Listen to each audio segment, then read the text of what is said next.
నక్షత్రము ఎవరిలో ఉదయించును? నక్షత్రం అనగా ఎవరు? యేసు. స్తోత్రం చెప్పండి గట్టిగా.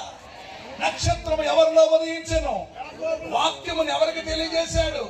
ఇంకెవ్వరికి చెప్పలేదు. స్తోత్రం చెప్పండి గట్టిగా. ఇశ్రాయేలు రాజదండము ఎవరిలో నుండి వచ్చును? ఇశ్రాయేలు నుండి వచ్చును. స్తోత్రం చెప్పండి గట్టిగా. హల్లెలూయా. యూదాలోంచి రాజదండం వచ్చును. స్తోత్రం చెప్పండి గట్టిగా. యేసు పోయి ఎవరి కోసం వచ్చాడు? చాలా జాగ్రత్తగా వినాలి. ఎవరి కోసం? శిష్యులు ఎవరి దగ్గరికి వెళ్ళమన్నాడు? వాక్యం ఎవరి కోసం?